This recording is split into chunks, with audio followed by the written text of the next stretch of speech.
What is going on, everybody? It is episode 952 of Pop Culture Crisis. My name is Brett, and I am here with my co-host once again. Introduce yourself, please. Hello, Crisis Actors. It's Mary. Happy Friday. We had a big night last night. I never thought that we would get to meet Zachary Levi. He's kind of a legend. He is. Especially in this space. Very nice guy. We had very pleasant interactions with him, both on and off camera. Very down to earth. Yes. There are plenty of like just conservative influencers who come with like more of an entourage That's actually true. Yes, like there are people who show up with eight people. They look like they're surrounded by special forces operators dressed in ties and horn rim glasses. No, since you mention it, there are relative nobodies in the conservative media space who have much more of an air of celebrity about them without having earned it compared to Zachary Levi, who is an actual celebrity. I was expecting, which we appreciated. I was expecting at least like an agent or a publicist. No, I don't think there was anybody. No, there wasn't. It was just him and a driver. Yeah, he's a chill guy. He was just a chill guy. He was very tall. He is very tall. Chuck. Well, you could have Googled that, right? I mean, yeah, but like you don't really get it until you actually stand next to the guy. We're also short people. Yeah, he had to like crouch down to take photos with everybody. I told him hold the phone when you take the picture because I can't reach that high. He's 6'3". Yeah, I broke my no photo policy with celebrities or influencers. I never take pictures with anybody. I did break that policy, but Chuck meant a lot to me growing up. And I did, if anybody wants to know, I did fanboy about the show probably a little too close to the sun because I'm like similar to guys, like there are people like who reach out on X or mention like this show and they mention things we've talked about on here and we're like, what? Like I did that like where I was like talking about the show about things that he clearly has no recollection of. And then I kind of wilted a little bit. I'm like, yeah, he doesn't remember that shit. Yeah. And then he just thought that you were like schizophrenic or something. I was talking about some of the lines. No, here's the worst part is that I was talking about lines from the Casey character, Adam Baldwin's character, like scenes he wasn't even in. Both the examples I give weren't even scenes that he was in. They were scenes from Casey, which Chuck had nothing to do with. Well, guys, I don't want to mean this in a rude way. I just had never noticed Brett's striking resemblance to Glenn Powell until Zachary Levi pointed it out. Yeah. He called me Glenn Powell Light. I'm gonna add that to my bio. Like, I'm sorry, but like I never saw it. But maybe now that he mentioned it, I'm starting to see the resemblance it's in the here. Chin. Yeah, I said it is actually. It is like there, like I do in the mouth area, like the smile. It's sort of similar, but also like. So is this why I like Glenn Powell? Actually, now that I'm older than him, so that means that Glenn Powell looks like me. Glenn Powell, again, I'm not trying to insult you. His eyes are relatively close together. Yeah. So I also see that similarity. Yeah.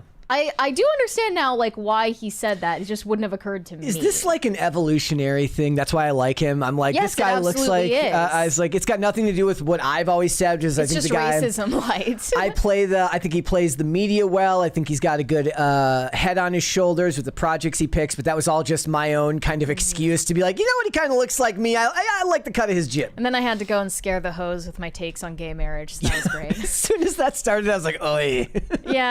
Yeah, I expected that. I mean, but the thing is, they had a back and forth. They had a very respectful discussion about it. Tim seemed closer to Zachary Levi, to his position on it outside of like the legal implications, which I didn't even really think was all that interesting because they were talking about sending it back to Congress. It's the same discussion that gets had about Roe v. Wade whenever this stuff comes up. And I was like, let's talk about how it's going to implode the rest of the Republican coalition. That would have been more interesting to me, but they wanted to talk about, and then Phil had his own perspective on it, which was about the activist side of the argument. And you and him had a discussion about, I guess, the morality of what's going to happen to the possibility of the judges. Right. But it was very interesting. And then I knew that he wanted to talk about AI, and I knew that this was going to send things off the rails because Tim loves to talk about AI, and he liked to talk about AI, and I knew that meant that things were about to get weird. So nobody likes talking about AI quite like Tim does. I tried to redirect the discussion to make it specific to Hollywood, but then it became AI cheeseburger all over again. Yeah, that's our traumatic AI experience. If you guys don't know, we're into AI cheeseburger. You're just lost. Know what we're talking about? There was a time when me and Mary were both on IRL, and Tim started talking about like AI 3D printed cheeseburgers, and there was like this long silence in the air, and I'm like, I'm not. It's just like you cannot possibly expect us to have a response to that. Yeah. Nah. Yeah. It's too esoteric. Ugh, I'm getting like sensory issues about my hair right now. It's gonna be okay. You okay? I have to grab a hair tie. All right. I'll do the rest of the talking here. Guys, hit the like button on this video, please, and subscribe to the channel, perhaps. If you are new here and you have not subscribed here yet already, we are growing again, and we have picked up the pace, so thank you guys so much for that. I think we are past 377,000 subscribers, something like that. Also, we just passed 18,000. We just hit 18.1K on Rumble. So thank you guys so much for all of you that are joining us over there. Well, I guess we're... Is that what Rumble fame is? We're getting there. So what are we getting into today? Number one story that I saw as soon as I got in today, Jeremy Renner, Hawkeye himself from the Marvel Cinematic Universe, he is in the news because he was apparently dating this documentary filmmaker. / CCP spy like Fang Fang from China, who was he courted via explicit images on WhatsApp. It's just too crazy for words. And after things, so they dated, and then he helped her with her documentary, did another appearance in like an AI movie that she was making. It was not AI. What's it was AI animated? Yes, but it said not AI. It said AI animation on there. I don't know what that means. I don't think so. It's not relevant. The point is, the relationship came to its inevitable conclusion. Things fell apart. And he threatened to call ice on her, apparently. Their versions of crazy didn't mix, I guess. Correct. So we are going to get into all of that. The reaction on X has been absolutely hilarious. It's exactly... I recommend going and putting up like side-by-side tabs of the Instagram reactions versus the X reactions, which are hilarious. So we were going to talk about that. Also, there is an influx of Gen Z celebrities who are saying yes to parenthood, and we're going to get into all of those. I'm sure Evie Magazine has a lot of stuff to say. Also, did you know that Tom Brady cloned his dog? I didn't until the other day, and I find it incredibly disturbing. It is disturbing. And it confirms all of my suspicions about Tom Brady. I don't like him. He creeps me out. He just has the type of face that creeps me out, sort of like David Ellison. I was going to say he's in the same camp as David. They've got very sharp features. By the way, about Austin Butler earlier today, I don't know why, but a picture of Austin Butler popped up on my screen, and I was like, I do not like that, whatever that is. They've got sharp features. I said, he looks like an oar, like for a boat. But if you guys are wondering, that's the type of thing I would say to Mary. No, but it's rubbed off on me, and now I'm making the comparisons with inanimate objects. Like we'll be in the middle of prepping the show, be like, that person's head looks like a guitar pick. Yeah, but you're always right. You make those weird comparisons, and they're always shockingly accurate. It's some Austin Butler looks like an oar on a canoe. Yeah. Okay. So we're going to get into Tom Brady. It also connects with, if you remember Suzanne Summers, she passed a couple of years ago. Well, there was this story that made the rounds at that time. I don't think we ever covered it on the show. Tim probably would have covered it if he knew about it because it has to do with AI, which is that her husband has made an AI clone of her that the two of them had planned and prepared for since the 70s. That's like really like the early days of Kurzweil and AI. I mean, I guess it's like better than if we heard she didn't have input on it. Yeah, she had input on it. But still, like, that's not better. That's just less bad. So we got that. We got a bunch of other stuff. If you're ready, we can go. Are you ready? Yeah, let's go. Let's get started. So earlier this week, we relayed you the details of this alleged bullying scandal on the set of Stranger Things Season 5 that was reported in the Daily Mail. And there actually weren't that many details. It was basically alleged that David Harbour was guilty of bullying and harassing his co-star Millie Bobby Brown, which led to her reporting him. They led an internal investigation into his behavior at Netflix, and it was pages and pages of accusations of his wrongdoing, but we don't know any of the specifics. And now we see these new videos coming. Oh my gosh, my ears are going to bleed. Yeah, the eardrums just popped on that one. We see these new videos from the premiere of Stranger Things Season 5 where Millie Bobby Brown and David Harbour look like BFFs, and no one knows what to make of it. It's a bit too forced. Here's a video of the first one.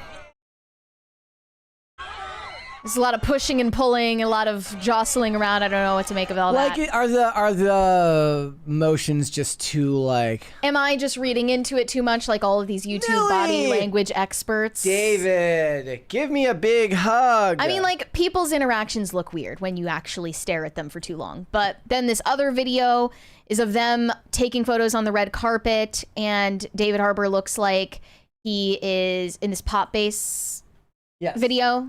Brett, he looks like he's like cracking jokes with her, but we can't, hear what they're saying, obviously. And then she's like laughing. So she's like laughing from the belly, like belly laughing at everything he's saying. And I'm like, is this real? Like, is this how you guys actually interact? Do you know what it's kind of the opposite of? Like, you can usually tell, like, when people on podcasts are like laughing because it's a matter of course for the show, as opposed to like something they would like. It's maybe they thought it was funny, but it's a more performative laugh than it would be if it was just in person. Off camera, you mean? Yes. Well, sure. Yeah, like it's like normally it would be a chuckle. Instead, it's just a little bit more of a regular laugh. This is a belly laugh where perhaps more, you could make the argument that there's already a sense of unease because you're in front of a bunch of people taking photos of you, so you're going to react a little bit differently than you would if you were just in private. Not so much for actors. Well, that's what I'm saying. They're very good at their job, so she's belly laughing because she needs to belly laugh. So people are suspecting that Netflix instructed them to behave very friendly with each other in front of the cameras because they want to counteract this narrative that they have any dispute behind the scenes. Or it could be the case that Daily Mail's entire report was hearsay. It was a game of telephone gone wrong, and none of it was substantiated in the first place. Correct. And a new piece from The Hollywood Reporter seems to confirm that theory. Sean Levy weighed in, as well as the Duffer Brothers, saying that the bullying claims about Stranger Things are completely unfounded and wildly inaccurate. It says in The Hollywood Reporter, when asked about the bullying claims on the red carpet, Ross Duffer said that, obviously you understand I can't get into personal on-set matters, but I will say we've been doing this for 10 years with this cast, and at this point, they're family, and we deeply care about them. So, nothing matters more than just having a set where everyone feels safe and happy. Was that Ross? Like Dex Serto reported it as Matt. That was Ross Duffer while he was standing next to Matt Duffer. All right. And then also at the premiere, The Hollywood Reporter asked the director and executive producer Sean Levy how production handles a bullying complaint on set and makes sure everyone feels safe and respected. He said, at the end of the day, that's the job. You have to create a respectful workplace where everyone feels comfortable and safe. And so we did everything to build that environment. And we're proud of the fact that we did. I've read a bunch of stories and they range from wildly inaccurate to ... He just stopped there. There's so much noise around it. But the truth is that we view this crew and this cast as family. And so we treat each other with respect. And that's always been bedrock. So he is basically denying the Daily Mail story without naming it. And going into any detail. Millie Bobby Brown also did an interview on the red carpet that I wanted to show where she was talking about her relationship with David Harbour, who obviously plays this like father figure to her character on screen. I wanted to show that as well. Wait, can you resend it? I might be. Here. I might be missing one here. Yeah. Oh, yes. I'm sorry. Here we go. You and David on this carpet together. Everybody, talk to me about how special that connection is and really all these relationships you have formed in your formative year. I obviously have a really special bond with David because we have a father-daughter relationship and we do every scene together.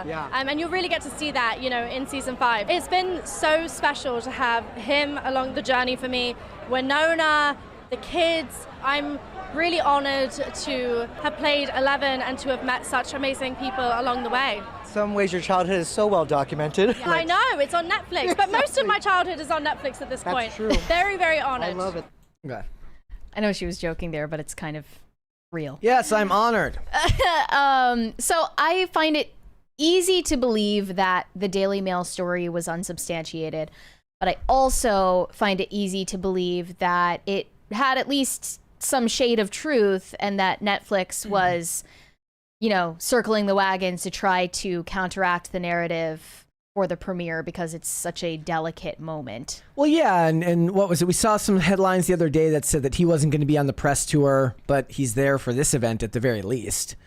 That clearly didn't come to pass. Well, that doesn't count as like going on the press junket, traveling for interviews. He's also, it's 100% believable because he's a busy dude. Like he's a busy, like maybe the idea is like they have to have at least one of the bigger name stars at each event. Maybe you can't always get him, but you have to at least have Winona Ryder for one of them. You know, you can't have them all the time. There's also the question of like Noah Schnapp because his reputation is in the gutter. He is an outspoken Zionist, and obviously all of the Gen Z fans of the show turned on him when they learned that about him. I mean, has that really mattered? Like, he hasn't really been in the news. Well, it mattered insofar as fans online expected the rest of the cast to ostracize him as a result, which is, of course, not going to happen. That's the story of, you know, activists online, right? Mm-hmm. I remember, what was it? Like, Zachary Levi said, he's like, I'm on good terms with everyone from Chuck. And I'm like, if that show was newer, people would be expecting the rest of the cast to somehow, you know, turn their back on you, you know, openly. I half, expected to ask Zachary Levi about what it was like to work with Rachel Zegler, but then I thought, better of it?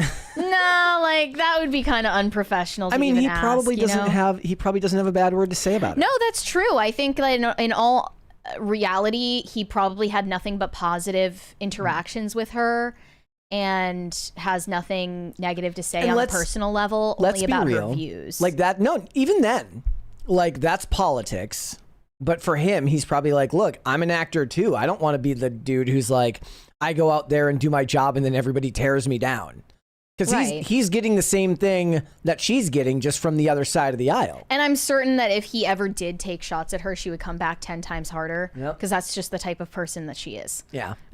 I mean, it was like when she would take the opportunity to throw him under the bus if given the chance. We talked about her at one of these women's conferences where they mentioned other people in Shazam, but they only mentioned women. And I made the point, I said, since it's a women's conference, because there's always a women's conference, it makes sense to only mention Lucy Liu and was it Helen Mirren or whoever the other one was in that movie. I don't remember.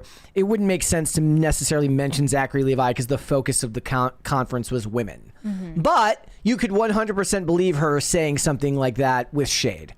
Right. And they were all laughing at the dig at Shazam at that same women's conference. Yeah, Glamour. I'm sure all of you saw it. You saw it. You wouldn't make a joke like that about Snow White, even though it was even more of a flop. And didn't it flop worse than Shazam 2?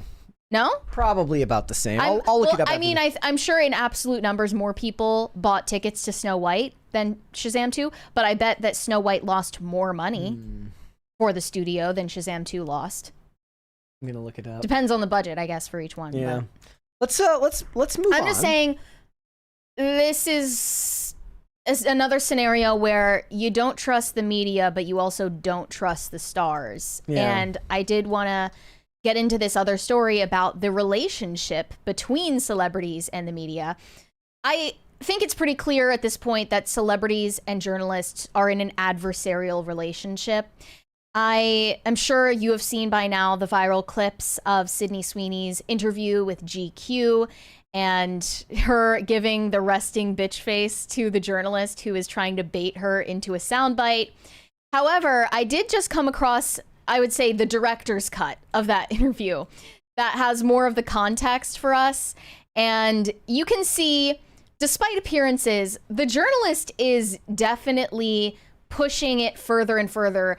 She basically asks Sydney Sweeney the same question 10 different times in 10 different phrasings so that she can get the answer she's looking for. And I noticed some very familiar female journalist tactics here. This is actually really interesting. It's like a Nat Geo documentary on female interactions, because Sydney Sweeney in this clip is giving a look like, I know that you know that I know that you know that we're enemies. Yeah. But on the surface, maybe a lot of men wouldn't pick up on this.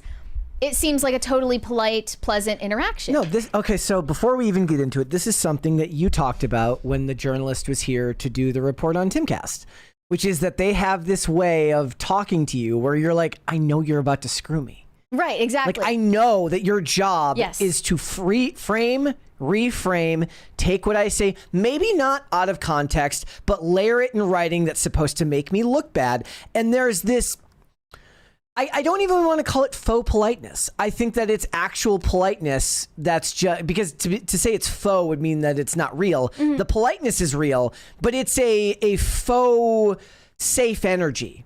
Right, exactly. They put on this affect to appear unassuming. It's supposed to be disarming. Yes, exactly. And with the Washington Post piece about Tim, and that lady was pretty fair. Like she was fair. That lady was very fair. I was very honest with her, saying, "You're perfectly nice. You're a pleasant person. Like, I have no reason to like trash you. You know, like."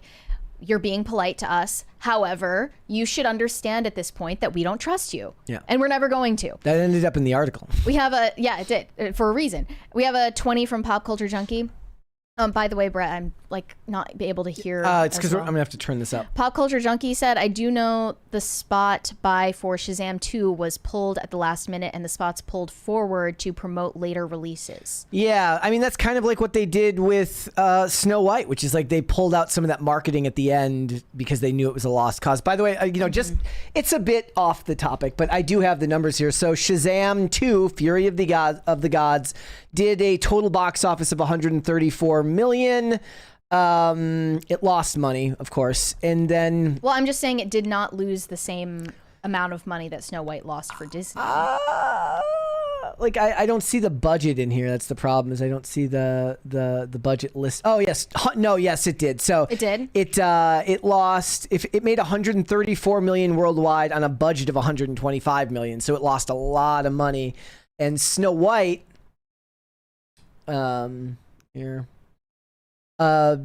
Made 205 million on a budget supposedly of 269 million. So they both lost a hefty amount of money. Yeah. So. Let's watch this GQ interview. Okay. Not in the full interview, but this is a longer clip than we've seen for a few days. Okay, here we go.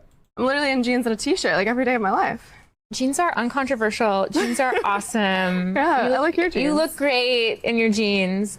I think I know how you're going to answer this, but I'm going to ask anyway. I mean, the president tweeted about the jeans ad, or Truth Socialed about the jeans ad, and that just seems to me like a very crazy moment for anyone, and I wondered what that was like. It was surreal. It was surreal. Mm-hmm. And it would be totally human. I would probably feel like thankful that somebody had my back in public, and conveniently some very powerful people had my back in public. And I wondered if you felt that way.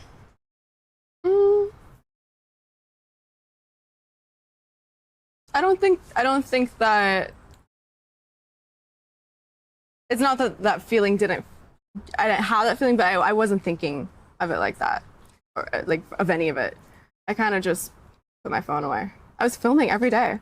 I'm filming Euphoria, so I'm working like 16-hour days, and I don't really bring my phone on set, so I work and then I go home and I go to sleep. So I didn't really see a lot of it. You've made a really good case for keeping your thoughts and your life separate from that work. But the risk is that, there's a chance that somebody will get some idea about what you think about certain issues and feel like I don't want to see Christy because of that. Like, do you worry about that? Like, come on. No.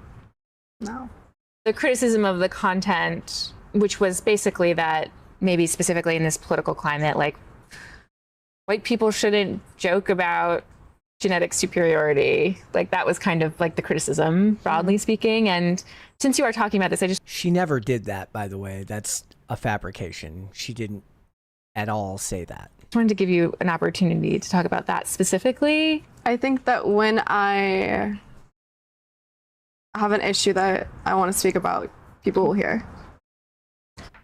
So, I can barely hear myself. Okay, I'm back. Yeah, she asked the same question 10 different ways, all with the same goal of making Sydney Sweeney look bad. And Sydney Sweeney responded in a similarly expert fashion to the way we saw Keira Knightley respond in an interview where J.K. Rowling was brought up by a journalist. Yeah. She was being baited into disavowing J.K. Rowling's views on transgenderism. And she basically gave the same facial expression in response, which was like, really, bitch? Like, and Keira Knightley took a more school marmy affect in response. I posted this yesterday. Sydney Sweeney, but Sydney Sweeney's look was more like, come on now. Like, you know that I know that you know that I know that you're trying to put me in a negative light right now. Yeah. And you can't exactly call someone out in the moment because that just makes you sound crazy. Yeah. So her response was the next best thing to just outwardly calling it out, which is, you know, I'm not worried about it. This is now the universal face if you want to just degrade the person who's trying to degrade you. Your question is not worth answer. You're a child and you're trying to trap me. I disavow you and I reject any semblance of authority you have over me. Yeah. And it does make you wonder if Sydney Sweeney is not going to play ball with the media the way that they would prefer, the treatment that they usually get from celebrities, which is celebrities are so emotionally immature that they actually think interviewers are interested in them as people. And they love the opportunity to soapbox. Yes. If Sydney Sweeney is not willing to play that game with journalists, why does she engage with them at all? In fact, maybe she should just pivot to talking to alternative media outlets and go on Pop Culture Crisis. Not really, but relatively. Like, she could actually engage with alternative media who are not going to put her in these positions. I don't think that that's actually a good idea. I think that her power comes from her ability to fight the way she's framed by traditional media. It's one like if she goes on Tucker Carlson, she's just another person I don't mean Tucker Carlson. Okay, if she goes on, give me an example of like when you're talking. I mean, Rogan is definitely mainstream. She could do that. I mean, I still think of him as still mainstream enough. Like, yeah, he is. Yeah. I mean, like Miley Cyrus went on the Joe Rogan Experience. Like, that's pretty mainstream. We have a 20 from Pop Culture Junkie. Some very smart PR person has given Sweeney great how to deal with bear poking training. I doubt that it has anything to do with instruction from PR, actually, because PR professionals in Hollywood actually don't encourage you to respond the way that she did. Yeah. They would encourage you to apologize, to offer some sort of explanation. They would not encourage Sydney Sweeney to respond the way that she did. So I think that she's actually responding this way by learning from the bad examples of other stars. I really do believe that her power comes from her ability to reframe the way she is perceived by the people that people in new media see her opposition. So the way that new media sees old media, it's Sydney Sweeney's ability to reframe her relationship with old media, because old media frames her as somebody who's powerful to the people on the right or people who like new media. So again, if she starts going on, right-wing podcasts, she's just another person who's talking on right-wing podcasts. Well, I don't mean right-wing. I just mean alternative. Like Logan, for instance, go on Logan Timothy Paul. Chalamet went on Theo Von's podcast. Yeah. That's alternative media, and it's not considered politically charged. I mean, there's only so many of those, and she needs to do more than that. The reason she's doing this here, from this appearance is because she's promoting Christie right now. Like, she needs to go on mainstream press because I'm guessing that the movie companies are making her go on mainstream press. And, the assertion that there's any sizable portion of the population that is going to boycott Christie over... I know. I laughed at that part. Sydney Sweeney. Big super chat there from Rural Conservative. Harvest 2025 is in the books. I have not gotten the damaged combine back yet, but it is ready. Here is a crisis party to celebrate. Thank you so much. Thank you. Yeah, the idea that anyone was going to boycott her movie over the American Eagle campaign is so far-fetched. It does not justify a response, which is why she didn't give one. The jeans sold unbelievably well. The stock price did unbelievably well. She made them a lot of money. Their social media engagement gained hundreds of thousands of followers. When was the last time anybody actually thought about American Eagle before American Eagle jeans? Unless you're like going by the mall and you see some guy wearing an American Eagle shirt and you're like, huh. There's still people who wear that. It's usually the guy who works at the kiosk. Yeah. That's how uncool American Eagle became. That's what I'm saying. And let's parallel this with... And then they brought Travis Kelce in after that. Right, exactly. And I guess that got way less attention. Way less attention. As a result. But let's parallel this with the example of Jennifer Lawrence. She has been praised for similar reasons this week. She was in an interview with the New York Times where she was asked about her propensity to share her political views during the first Trump administration compared to now in the second. And she basically said, I am not going to be as forward about my political views anymore because it doesn't shift the needle and it doesn't benefit anybody. And I don't want to tear this country apart with divisive statements. Now, in a separate interview, Jennifer Lawrence was asked about intimacy coordinators on the set of Die My Love with Robert Pattinson. We covered this yesterday, I believe. She was on this podcast called Las Culturistas with Bowen Yang. And the tone of the conversations that take place on that podcast is usually much more lighthearted. So people can say sarcastic comments on that podcast that then get cherry-picked and are assumed to be totally said in earnest. That's what the internet is now. The internet is people saying stuff sarcastically, and then one of the things you have to do away with here is the idea that you're going to be able to have everything taken in the proper context all the time, because we could make any number of jokes and somebody could cut it out of context, not even show the clip, but just do a transcript and be like, they said this thing. Well, Jennifer Lawrence said, perhaps jokingly, that they did not have an intimacy coordinator on set. Yeah. Or she said, more accurately, we didn't really need an intimacy coordinator. There was one, but that person might as well have not been there. Now I'm wondering if maybe she said that whole thing about being the first female action hero and as a joke. I don't know. I mean, it seemed like she said it out of context. But in this video from a different interview with Robert Pattinson, she actually is talking about how they did have an intimacy coordinator. Okay. And then they were singing the praises of the intimacy coordinator and saying that it was necessary. So let's play this. She had us do dance lessons before we started shooting, which was so humiliating and embarrassing for both of us. You can't get more embarrassed. You can't get more embarrassed. And she's like, and move like molasses. Move like you're in jet. It was so embarrassing. And that helped a lot. And then on our first day of shooting, we were naked and attacking each other like tigers. You think you can't get more embarrassed, and then they're like, now do it naked. Now do it naked. Yeah, that's what she told me. She decided to do the naked scene on the first day. It's kind of a good idea, actually. It is. Because if we didn't like each other, then it becomes increasingly more awkward. Yeah. Taking direction as well when you're naked as well. It's genuinely quite funny. Well, because eventually you get used to it, and you're just talking, getting notes, having a snack, naked. Did you get the help of an intimacy coordinator for those scenes? I think we did have an intimacy coordinator. Yeah, I felt safe the whole time.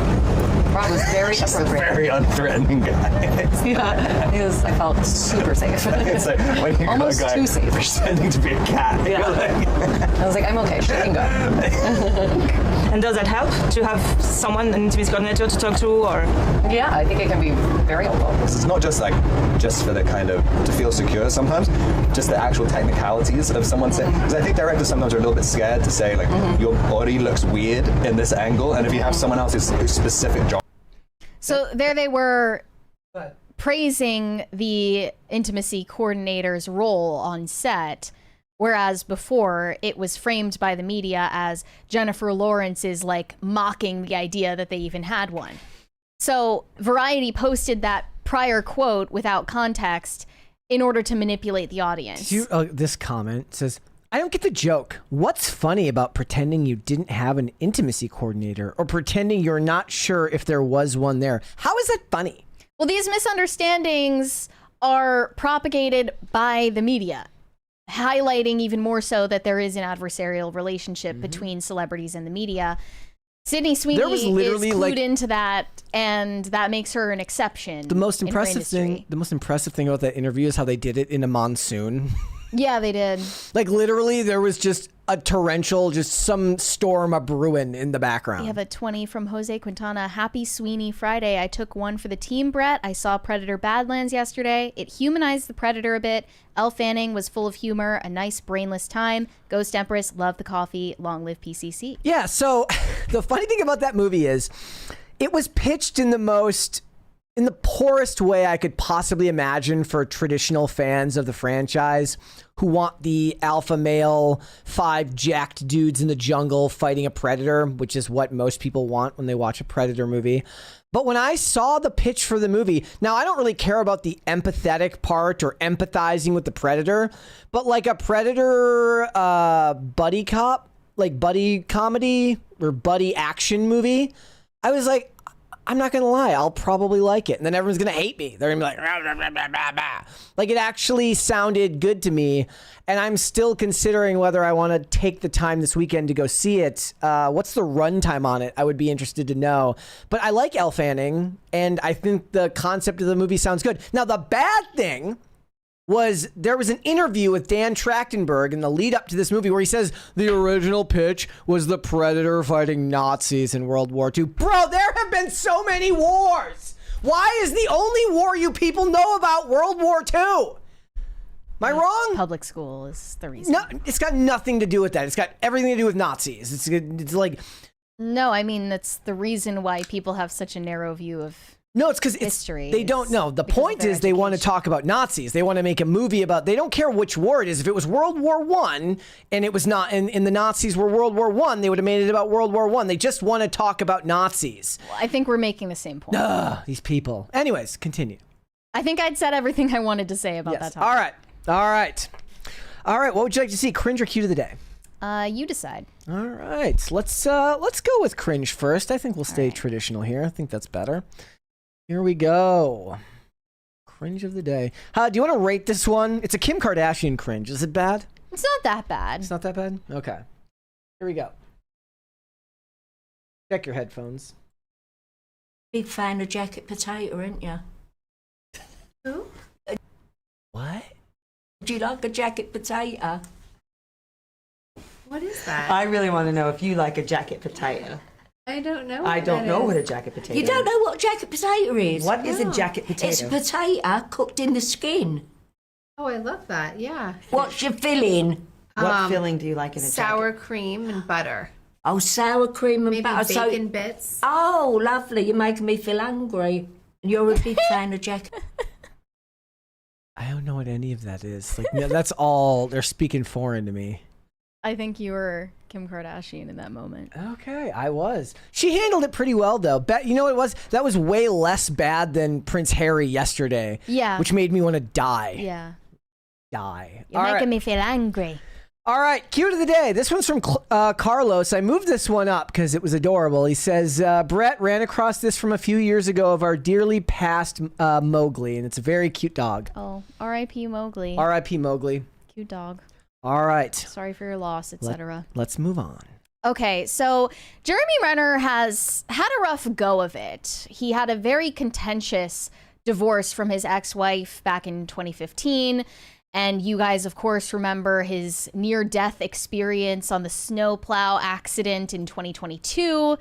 And now he is having his reputation dragged through the mud by an ex-fling.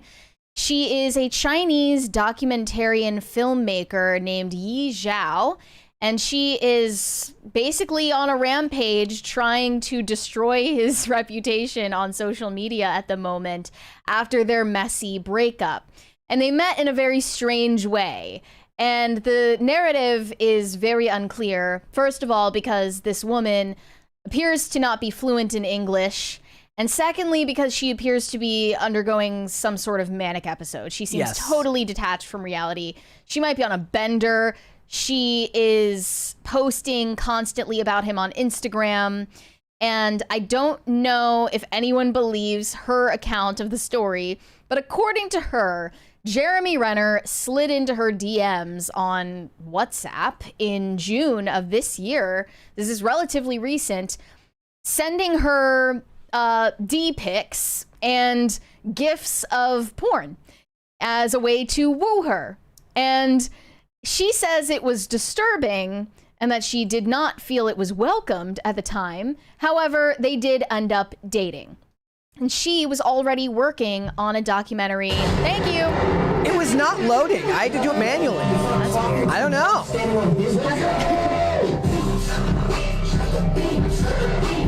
I'm here to the rescue because it's not loading properly. Thank you, guys. All sorts of crisis meter problems this week. That's okay. So, she was already working on a documentary for Disney, which is called Chronicles of Disney. And it was supposed to have all of these insiders of the company, animators, writers, editors, who talk about the making of Disney projects.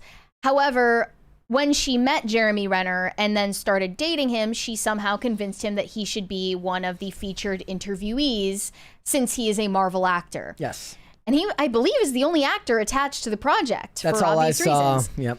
So Daily Mail then took her story and ran with it. She provided them with a bunch of their text screenshots that make him look bad, and they were not able to verify a lot of it. But she published all of her complaints about him with them. It says Jeremy Renner's film partner claims he sent her explicit photos and videos to woo her and then threatened the unthinkable when they fell out. They left it vague, but the unthinkable threat they are referencing there is by the end of their relationship, he threatened to report her to ICE and get her deported. I have no idea. There was also additional text below that she did not share. Yes. Like he continued to say something. Yes, okay. He did not... it doesn't say whether she is illegal, like whether she is an illegal Chinese immigrant. I have no idea whether he had any basis to report her to ICE, but that was the end of their tumultuous relationship. So she accused him of getting drunk at a meeting about their documentary at his home in Reno, Nevada. And she accused him of yelling at her for 2 hours while she locked herself in his bathroom out of fear. She said, I was discussing the documentary logistics. He drank a bottle of wine alone and got angry, yelling at me for 2 hours. I had to location share to my team, my parents, and Disney colleagues in case something happens to me. They know where I am.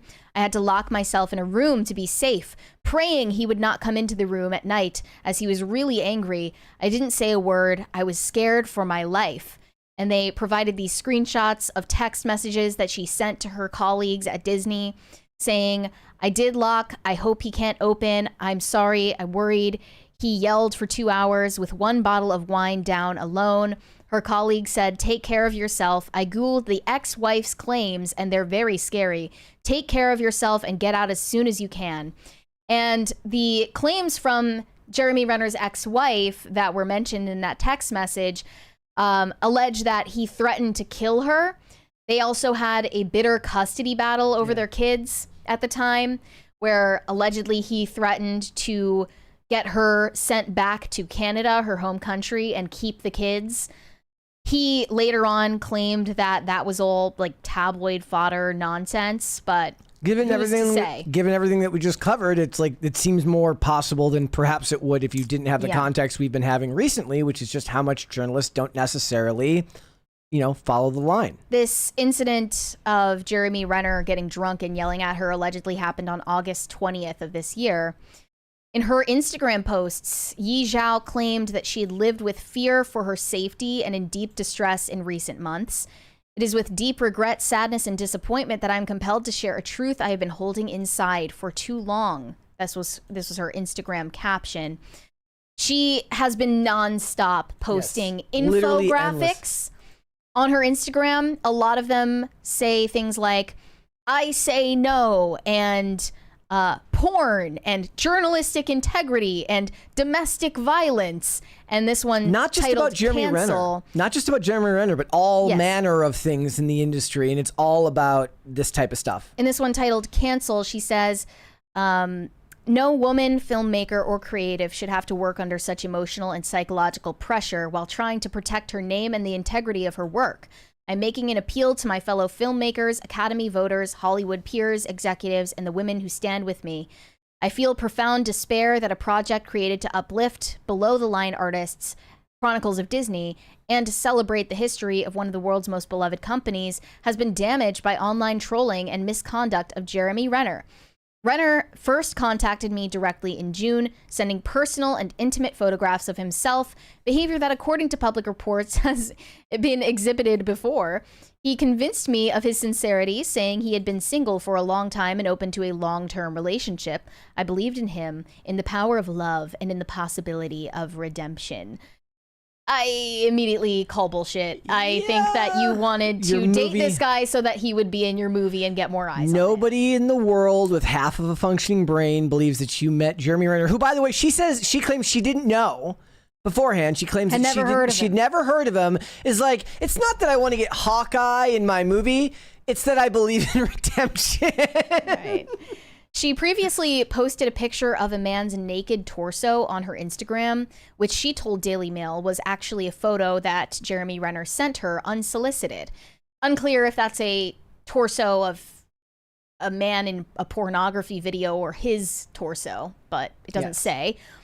And then they also share this screenshot of a WhatsApp text chain between them where he sent her a GIF of a pornography scene and captioned it, "This okay?" ? This is like boomer sexting. Yeah. I think it makes him look really cringy, but it doesn't make him look like a predator of any kind.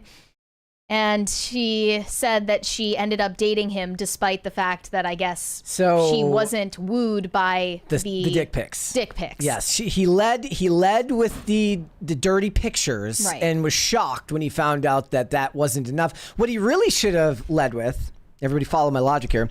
Hi, I'm Jeremy Renner from Marvel. I play Hawkeye. I was in the Avengers. That's like a way better lead than, a picture of your dong. Right. I don't really understand the psychology of D-pics anyway. Like, women don't solicit them. They don't find them attractive. Seemingly just to humor men that women tolerate them. What it really is it shows a lack of confidence in all that he's accomplished, if that's what he's leading with. Here's my D. Bro, he's like, hey, I was in one of those Jason Bourne movies that wasn't as good as the main ones. Hey, you have something to say for yourself, he's accomplished plenty. In her interview with the Daily Mail, Yi Zhao said that Renner approached her with sexual advances, worked with her professionally, and then later denied their relationship. By the way, that included his interviews in her documentary Chronicles of Disney, as well as a voiceover in an animated feature called Stardust Future. If anybody's looking for the receipts on her posts of the text, I'm putting it in the chat here, the post from Josh Boswell, the guy from Daily Mail. Yes. There is a thread up here with all of this stuff in there. She claimed, I did not reach out to him. He pursued me. I didn't even know his name, never watched a movie of his. He used me and denied our work. Fans had speculated that her relationship with Renner, after she posted videos on her Instagram in September of this year, herself riding with him in his convertible near his home in Nevada. She slammed him in her Monday Instagram posts for failing to publicly promote the 2 movies that she made with him. And I have no idea if he was contractually obligated to promote these movies, as stars usually are. But that would be a breach of contract that you take up with him in court, not on Instagram. All he's doing is helping her out as like an interview or something for this documentary. Well, in a write-up that Deadline published about the documentary last month, before any of this came out, he was named as one of the main interviewees, that he was key to the project. It wasn't just a short cameo. And then things fall apart in the relationship, and suddenly he doesn't want to help promo your movie. When I called him out privately about his past misconduct and asked him to behave properly, to respect me as a woman and a filmmaker, he threatened to call immigration/ICE on me, an act that deeply shocked and frightened me. And this is according to a screenshot of their WhatsApp messages where she says, "Go to hell, all names are given, you are a pig, you use all apps to send dick pics, no one said anything so far." And his response, which is cut off in the screenshot, says, "Immigration will be notified of your." And Daily Mail asked for the rest of the message, but she refused to provide it. So is it like, is he about to say like, hey, you've got a lapsed visa status or something like that? She continued saying such behavior is unacceptable and emblematic of the imbalance of power that continues to harm women in our industry. This misinformation and intimidation have not only caused personal and reputational harm to me, but have also undermined the collective creative work and integrity of all the artisans who contributed to this film. It took me a long time before I had the courage to write this and speak up. I thank my team, my agents, managers, and friends, the other women who supported me in voicing such a pain and humiliation I still have inside as I am typing these posts. And they say reps for Jeremy Renner have yet to respond to the Daily Mail about this. Overall, she just looks like she's psycho. I genuinely think that this woman is going through a psychotic break. Like, is the idea that he was like, she was just bothering after they broke up, and he's finally like, look, I'm going to call ICE if you don't leave me alone. Frenetic Instagram posts, like the ones that she is putting up at the moment, come off like they come from someone who needs to be hospitalized. She puts in every one, she asks for feedback, but she asks that you send it via DM because she doesn't leave the comments open on any of her posts. Yeah. Right. So I think that this woman is mentally ill, and I think that Jeremy Renner is also kind of crazy in his own way. Yeah. And that's probably why they struck up a fling in the first place. Yeah. And you only have yourself to blame at the end of the day if you, as the phrase goes, stick your D in crazy. Yeah, and he's clearly not taking into account like what happens when you don't go forth with a little bit of discernment. And she was very clearly using him for her movie career. There is there are remaining questions about who this woman even is. It's weird when you look into the history of her career, how she even became a filmmaker. She calls herself an entrepreneur as well. Yeah. And I don't know how she ended up in the position to have a Disney-approved documentary. It reeks of plant. It does. I'm sorry.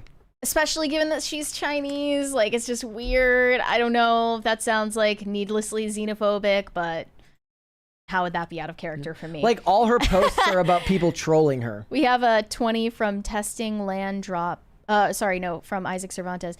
Testing Land Drop, how read me? I can read you. I don't know what.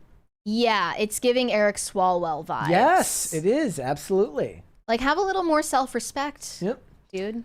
So she said, in 2023, I began taking my first steps into entertainment after founding my company Into the Sun Films in Rome in 2021. So, like, where did you come from? She doesn't just have her studio, though. There's also Into the Sun Investment. Yes. I reached out to Goldhouse seeking support to navigate the industry for my projects. I asked to have a call with the CEO for some guidance and mentorship as an Asian creator. First of all, it's absolutely crazy pants to think that you can just ask a CEO for time if you don't have like similar cachet. Hey, person in charge of this thing, will you take time out of your day? How boomers tell you to take your resume and just give them a firm handshake. Yeah.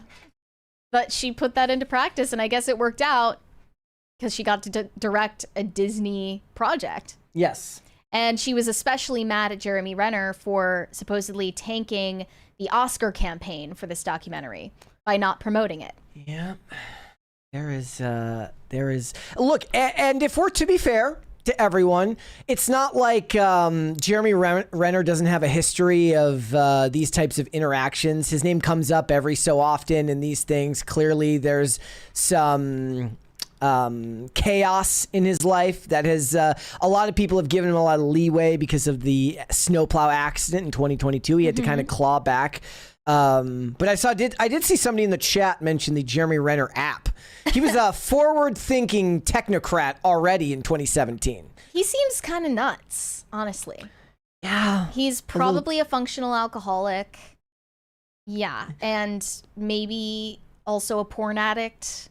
I mean, I don't know about that. With but information that we have from the text messages. The point is, she's for all that he could have done, the fact that she didn't like the pics, but still used him. Let's face it, she used him because she wanted access to somebody who could help bolster her career, makes these claims a lot harder for people to take very seriously.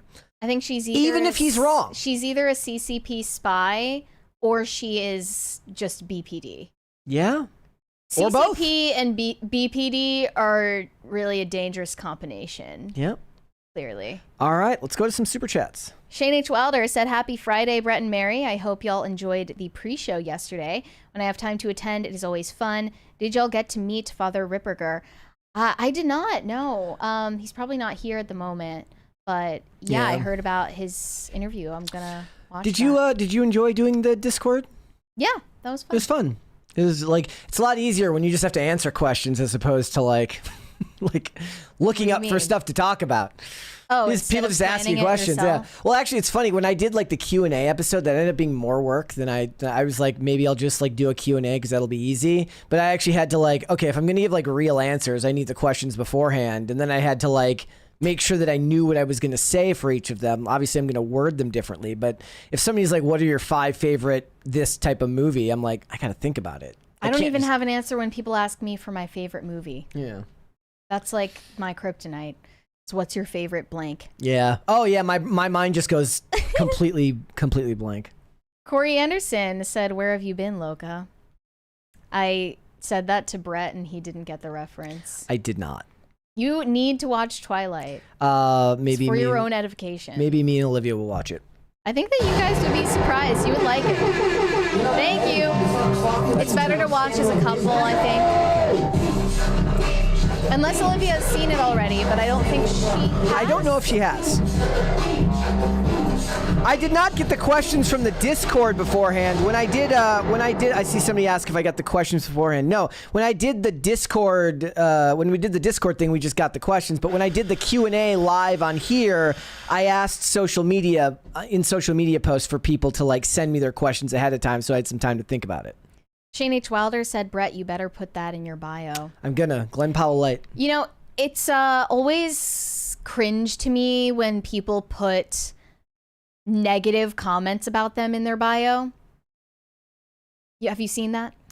I mean, when people used to say negative things to me on Instagram, I used to pin it to the top of the post. But it's like when you go to the length of copy and pasting it and then putting it in your bio as like a quote about you. Yeah.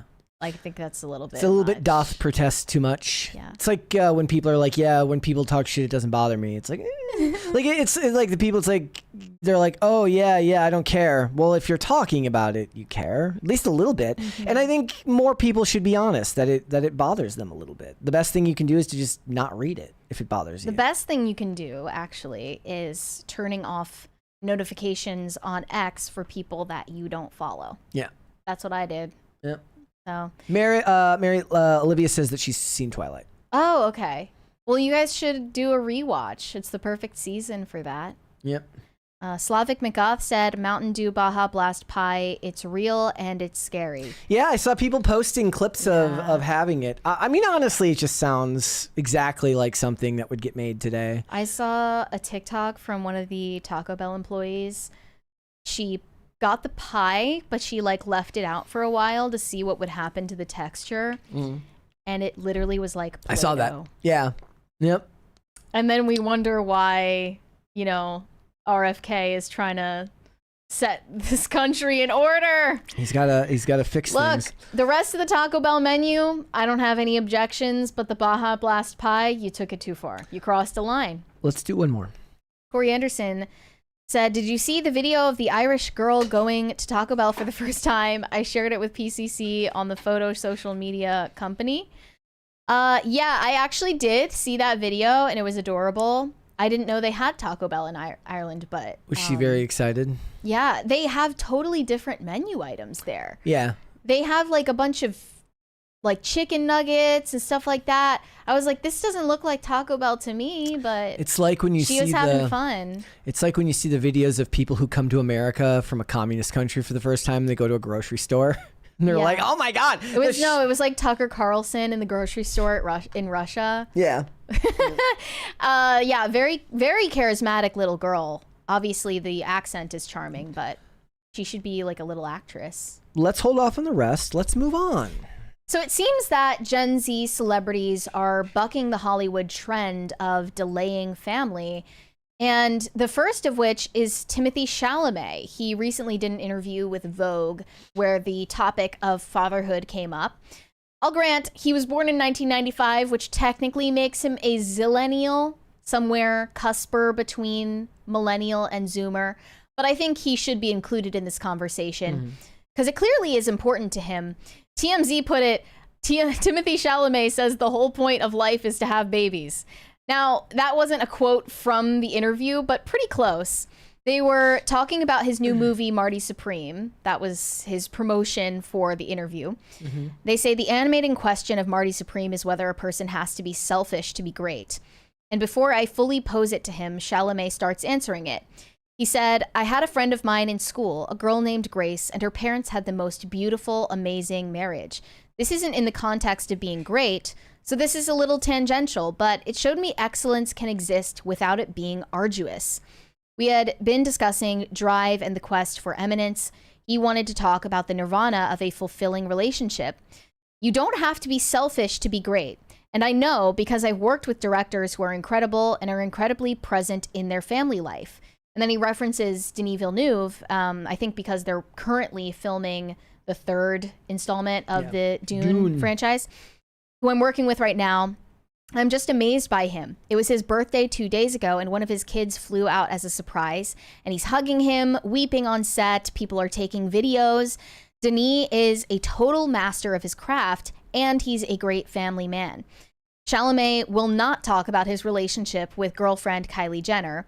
He says, I don't say that with any fear. I just don't have anything to say. Smart move to keep that stuff to yourself if it matters to you. Yeah. But he doesn't mind at all acknowledging the new stage of life that he's entering into. Yeah. And I think a lot of people, Timothée Chalamet's age group, feel similarly. He says his sister just had a baby. Then he also mentions his co-stars. Zendaya just got engaged. Anya Taylor-Joy is married. And he says the specter of fatherhood hangs over the movie. It's something that he would like to experience. He remembers sitting with a friend watching an interview with someone whose name he was not willing to share. Fair enough. It could be Chapel Roan, but who knows? The person in question, he says, was bragging about not having kids and how much time it afforded them to do other stuff. I think it was Chapel Roan's interview on Call Her Daddy, if I had to guess from recent events. Chalamet recalls turning to his friend saying, holy shit, bleak.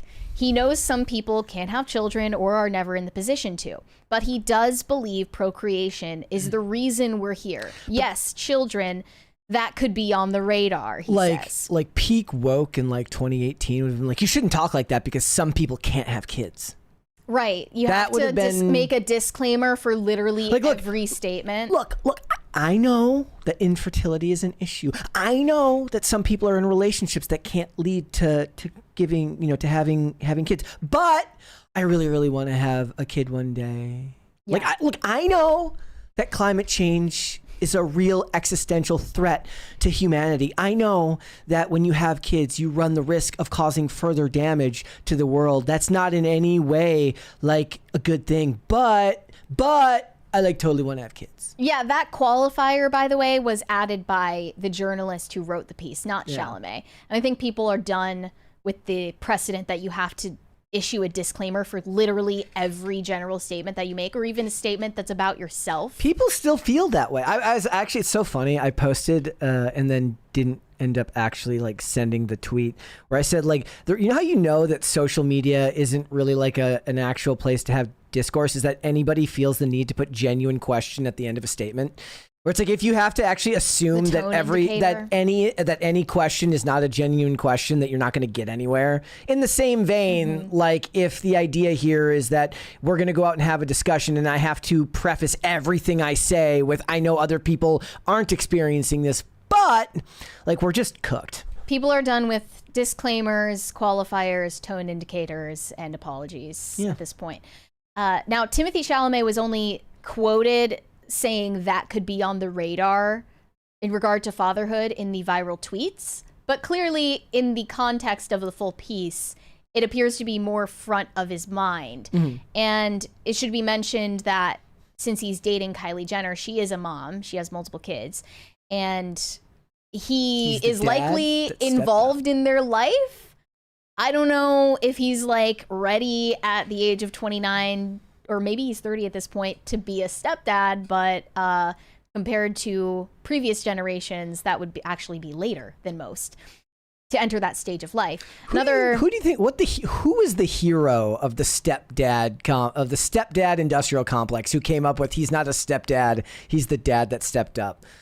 Does that like come from anywhere? Or? I have no idea. Somebody had to say it. Somebody had to normalize it. Yeah. And another example of this is Sydney Sweeney, who, again, she's a zillennial, but still technically fits in the category. She has spoken about her desire to be a mom, and she says that she always wanted to be a young mom, and called out the stigma that exists in Hollywood to this day around stars who start families.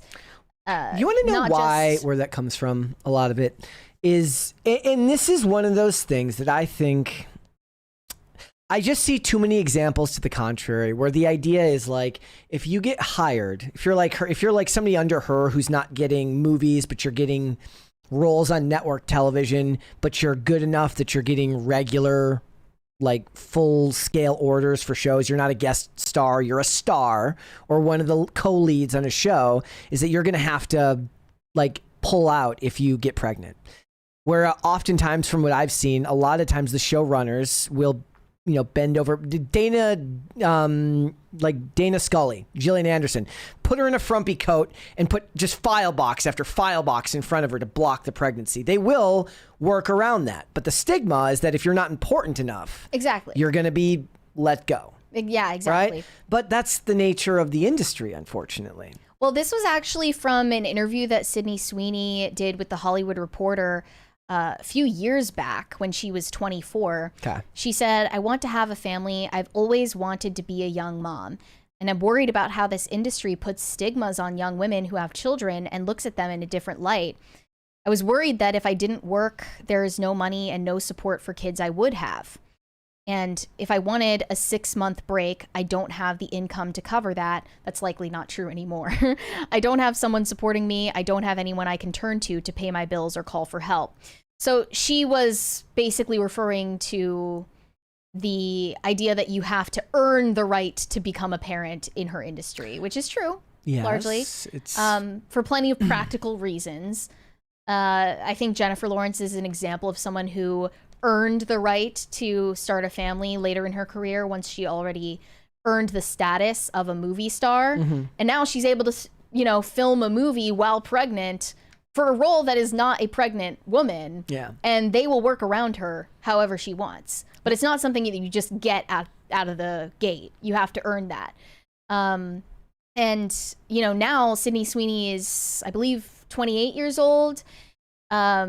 I looked into this before the show because I was just interested in how much this has shifted over the years, what the average age of the first-time mom in America is. The age is, of course, going up. And now at this point, we have more mothers, first-time mothers, who are over the age of 40 in this country than first-time mothers who are under 18. Wow.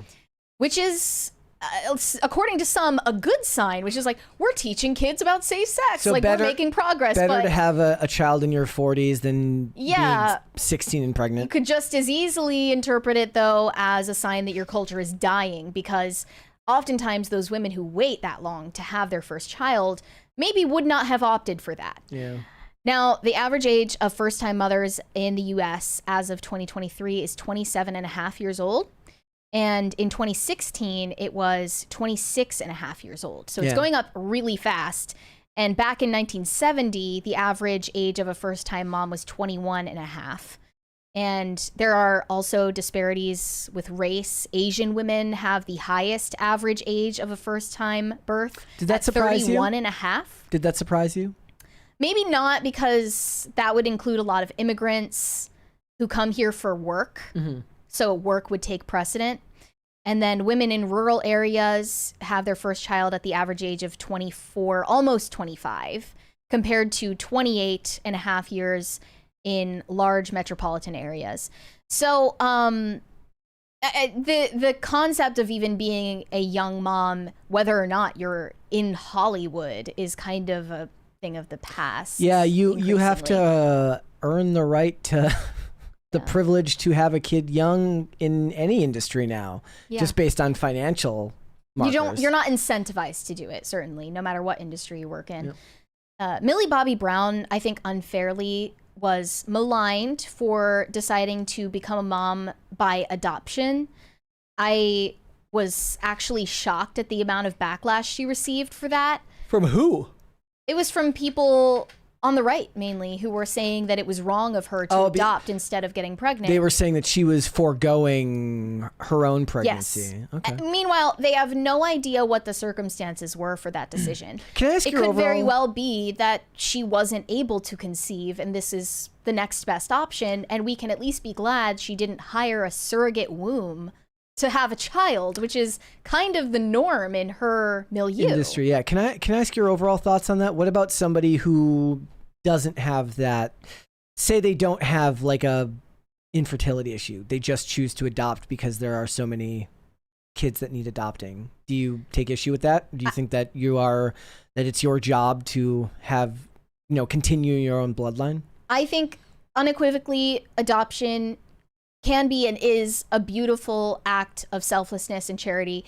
It's not for everyone. However, I don't think it should ever come as a replacement for having children the natural way if you are able to. A lot of people that at least from the stories that I've read, is that they felt that adoption was a calling for them. And oftentimes that's true. Like maybe like some of them, not even that they were infertile, but just they felt like it was their, like perhaps they were attached to the idea of the suffering of others more than just the idea of pregnancy as a whole, but to take suffering out of the world rather than bringing something new into it. Well, that kind of comes with the pipe dream that you can raise a child trauma-free. You're gonna mess up your kid somehow. Well, I think they mean more like, okay, am I going to be a net negative or a net positive as opposed to this child theoretically growing up in foster care? Look, I don't think that most people are suited to be adoptive parents, and some people are more called to it than others, and that's perfectly fine. However, I don't think that you should forego willingly the ability to have children biologically instead. Mm-hmm. I don't think that should be a mutually exclusive thing. Millie Bobby Brown was just unfairly accused of doing so with no information, no context. Yeah. She just said, I'm a first-time mom and my baby is adopted and I respect my privacy, and people attacked her for it, and I think that was wrong. Actually, what their next layer of attack would be like, why didn't you adopt a kid from a foreign country? Like if you're gonna do the Hollywood adoption thing, you should be adopting them from Africa. Yeah, they're gonna like be legit mad at you that you didn't get a surrogate. Basically. Hey, how dare you not employ a surrogate? Could you rent mother? a womb already like you're supposed to? And she was interviewed in British Vogue recently and talked about how it's been being a new mom with her husband, Jake Bon Jovi. She says, it's just endless joy. It's been a beautiful, amazing journey. She's taught us so much already. Perspective is a huge thing. Smaller things in life are so much more precious. Our days are filled with lots of cuddles and laughter and love. And I'm sure, I guess, if you judge off of last night's conversation, Jake Bon Jovi would say, I think about murder a lot more often. Yeah, as Phil was saying.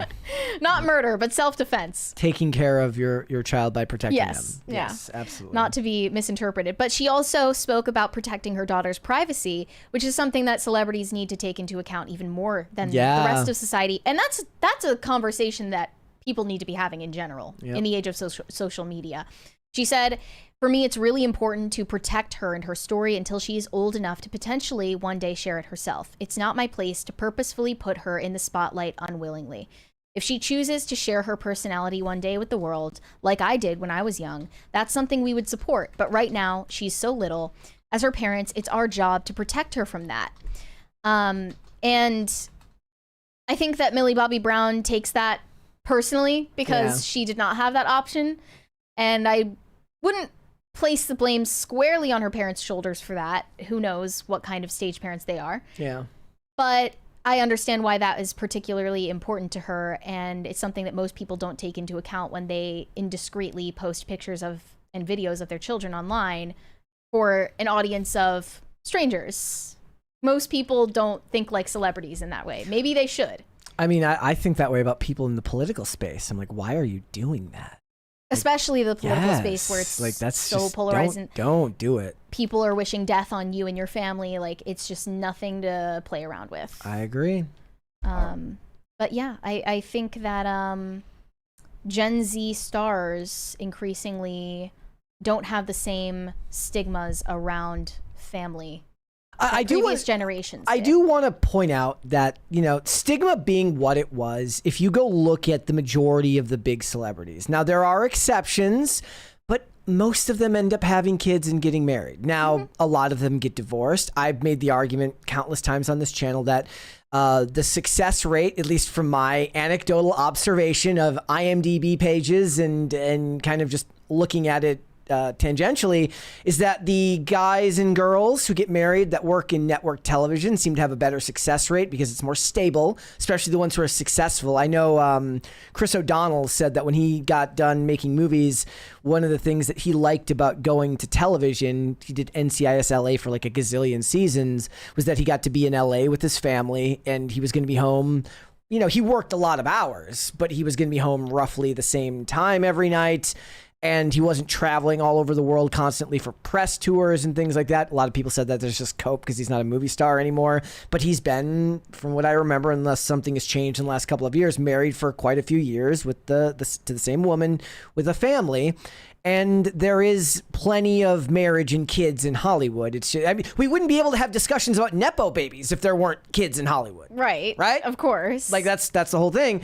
But it does go more to the discussion about the women and like the taboos around getting pregnant young. There's more of a taboo around foregoing career opportunities in favor of the needs of your home when it comes to Hollywood stars than anything. I mean, I remember Eva Mendes was getting absolutely dragged for saying that she stepped back from her acting career to take care of their kids while Ryan Gosling is the one who primarily works. And they said that they had like an actual rational discussion about like, and like being the Hollywood male, probably quasi-feminist that he is. They're like, okay, which one of us is more successful? And we'll go that direction. Like if you're more successful, I guess you'll act and I'll take care of the kids. But he's Ryan Gosling. But when she said that, people assumed that it was somehow something she was coerced into, or correct.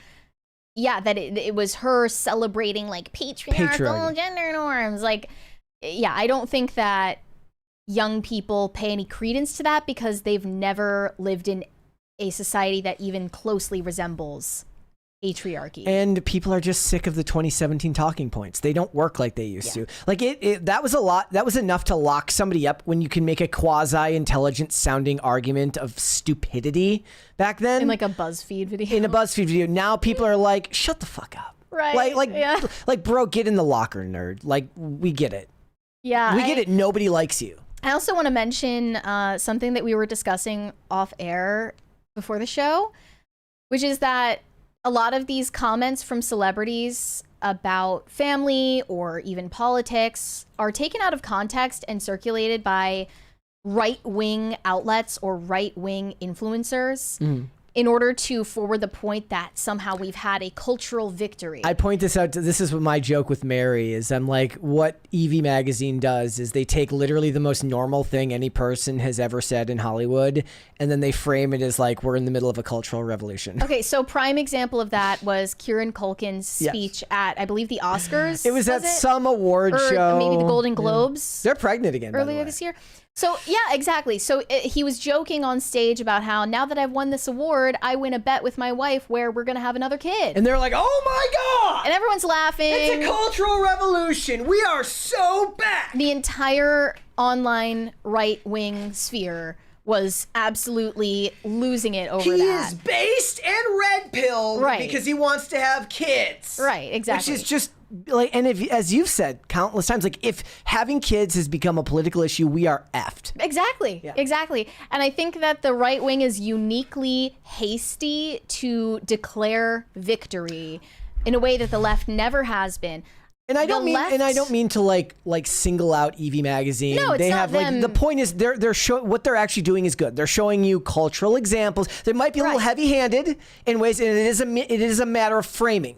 Media framing, but it is a good thing to see those examples and have it put into context. I just wanted to point out the left-wing media has never, even at their peak, been as eager to declare cultural victory. Well, they don't believe in victory. They would never do that. The war is never over. And the right wing, on the other hand, is all too eager to prematurely, I think, declare cultural victory where it doesn't exist. I have my thoughts on why that happens. I think that good actors on the right see it as a victory and a desire to return to normal where they don't have to fight anymore, whereas the left is full of rabid activist types. I'm not saying that those don't exist on the right, but I'm saying, but the ones on the left, they don't believe in a victory because there's no such thing. They have to keep pushing forward. There is always more work to be done. It's the same concept behind the 501c3 charities and the nonprofits. You put yourself out of business if you fix the problem, and cultural revolution and progressivism require that there's always something that needs to be fixed. Whereas the end goal for the right is some amorphous idea of like, we're back in the 90s. We're back in the colorblind 90s, which is, of course, never going to happen again. You can't return to that. I agree. Yeah. Yeah. Let's read some super chats. Do it. Shane H. Wilder said, I actually tell people calling into IRL to not bring up AI unless you want Tim to check it out, or to check out and derail the uncensored show by playing with AI all night. It's a thing. I mean, I don't know why he doesn't have a I think that he should have a separate show entirely called like me and AI. AI cast. Like me and AI. And it's just him having conversations. I think the thing is, I think people would watch. Yeah. And actually, you end up making it better because then you can sector it off into its own specific audience, and you can go off into your own thing. Because we can only talk about what's gonna happen for so long before it's boring. I'm like, and if it's gonna happen, it's gonna happen. But meh. And I'm more interested in talking about how, whether we evaluate those potentialities to be good or bad. Yeah, it was like when they were talking about the discussion about gay marriage last night, I was like, I don't really want to talk about the legalities of it. It takes 5 minutes to say, okay, we have to strike down the court ruling and return it to Congress so that they can actually put it into the Constitution, right?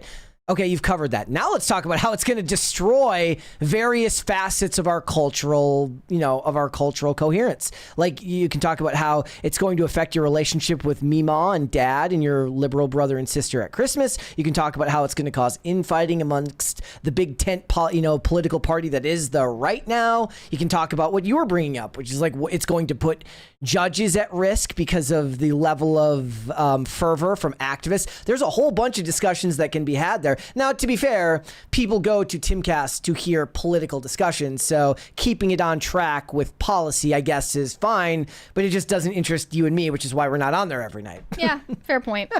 Do we have any Rumble rants, by the way? Yes, we got a couple there. Mention that before we forget. I said, I see you, chat, because somebody pointed out that the crisis party. Guys, if we are, I'm just going to point this out now so they know. I will be setting off crisis parties manually. We are halfway to a third crisis party. Remember, we will get it. Yes, oh yes. Oh, wow. Okay. So we do have some Rumble rants. I saw them up here. One from the local Wendigo. He says, intimacy coordinators are professional cucks. Kinda. Yeah. Yeah. Andy Mack said, Sydney Sweeney on PCC, start the petition. Maybe. Yeah. Eventually. When we're fame. That would be good. Shane H. Wilder, Pop Culture Junkie.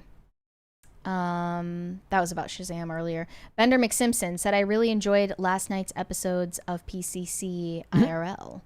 Yeah, it was sort of like a PCC takeover of IRL for the night. I mean, we've like both been on before because there was a time when Phil was gone and I was sitting in his chair and you were third chair, like on a Thursday. Yeah. Do one more.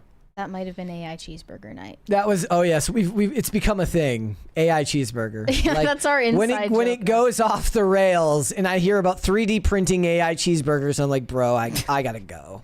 Like I'm hungry. I want to eat dinner, and I want to eat a I want a regular cheeseburger, bro. Shane H. Wilder said, Brett, the show would be called Me, Myself, and AI. That is true. You guys have better name ideas than we do. Somebody can find the time I pitched that the first time. I think that's the one I used. I think I said Me, Myself, and AI, and Tim should do that. But all right, let's hold off on the rest and let's move on. Guys, Tom Brady is a weirdo, or perhaps more charitably, he is a troubled man, and I have proof. He recently revealed that he created a clone of his dead dog, Lua, who passed away in 2023. The new dog's name is Junie. I guess not giving it the same name makes it slightly less creepy, but only slightly. Here's what he said. I love my animals. They mean the world to me and my family. A few years ago, I worked with Colossal Biosciences and leveraged their non-invasive cloning technology through a simple blood draw of our family's elderly dog before she passed. And you can see now he is posting pictures with the clone of Lua, who obviously, looks exactly the same. I just think that if you do this, you probably had an inordinate attachment to the family dog in the first place. That needed to be addressed a long time ago. And secondly, it just feels like we're playing God. I am going to Luddite in this regard. You know what? I'm going to put this in the chat. I'm going to put this in a poll. I put up a poll first. I asked, does Brett look like Glenn Powell? We have yes. 52% of you say yes, so I'm ending that poll right now. Just in time. Just in time. You can't take it back. You get what they're saying. Worldwide celebrity superstar, Glenn Powell. Me. We're basically the same person. But what I'm going to do, guys, is I'm going to put up a poll right now that asks, would you clone your family dog? Or pet, whatever it is, cat or dog or fish, whatever it may be. Yeah, so it's interesting that he kept this information to himself for 2 years, but maybe he's in some sort of partnership with this company. Yeah, somebody in the chat says he can afford. Old Fox says he can afford it. He's also getting a kickback for mentioning it. I'm sure he is. Yeah, I wouldn't be surprised by that at all. He said after Lua died in December of 2023, he welcomed another similar-looking dog, Junie. Nearly 2 years later, he's revealed Junie is a clone of the late Pitbull mix. Having a pit bull, that's another red flag, in my opinion. Don't get mad at me, Pitbull. Guys, they're saying too expensive. I'm not asking on price grounds. I'm asking on your moral stance. If price were not a concern. Correct. If this were within reach for you, and then this coincided with an announcement from Colossal Biosciences, the biotech company that he is an investor in, I should add. Mm-hmm. He worked with them to clone his beloved dog, Lua. Is it just, this is going to sound like a really stupid question, but I'm a really stupid person. I'm assuming it's just the physical appearance of the dog that's the same. It's not going to have the genetic code. But I'm saying, but it's not going to have the same personality. I mean, personality is intertwined with genetics. A lot of that is predetermined by genetics, even in humans. A huge So wait, factor, you're saying it's not socioeconomic factors? It's all of those things. Okay. Like, one of the biggest factors in human happiness is genetic. Your temperament, in a huge way, is inherited from your parents. That's you hear true. that, guys? That's why I'm so happy. But the other factors, I believe, are earned success. That is a source of happiness, and community and faith. So you have control over things like that. But I believe, like, yeah, he could probably replicate pretty closely the personality of his old dog. So on November 4th, Colossal Biosciences, best known for its headline-making claim that they produced 3 direwolf pups, announced that it has acquired another biotech company called Viagen Pets and Equine. Viagen is known for cloning Barbara Streisand's dog, Samantha, who died in 2017, and Paris Hilton's dog, Diamond Baby, in 2 puppies after the pet went missing in 2022. I remember that, actually. She was looking all over LA for her lost Diamond Baby, never found her. The biotech company has exclusive licensing and access to the breakthrough technologies that were developed by the Roslin Institute of Edinburgh, which widely is known for cloning Dolly the sheep in the late 90s. And this is from a press release directly from Viagen. Eventually, this is going to get bought up by like Oracle or NVIDIA or like Tempest AI, and then we're really screwed. Really creepy. Yep. Yeah, did you hear about Palantir collecting our sewage? That's cool. Yep. Brady's late pet was cloned using blood collected prior to her death, the Colossal investor said in a statement obtained by People.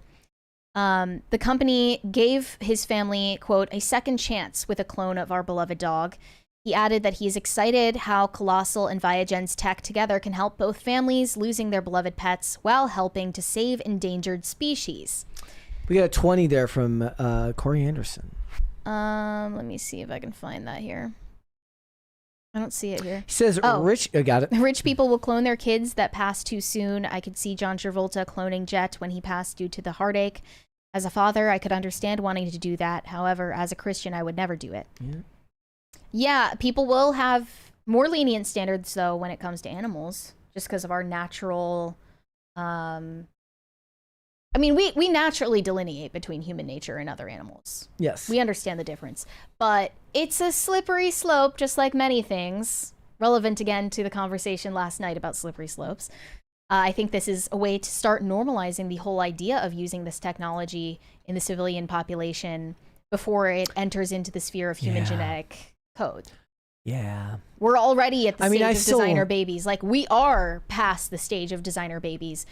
Rich people are coding their children. That is happening already. I forget the name of the company, but I still remember the X-Files episode Eve, where they talk about eugenics and in vitro fertilization in the early 1993, when they were having those discussions, and we have gone way past that in the last 30 years. They also announced a scientific breakthrough recently in its effort to bring back the extinct dodo bird. Why? Like, I'm just like, why? Sometimes a scientist just wants to get a grant and go on side missions. Sometimes you got to think about whether you should instead of whether you can.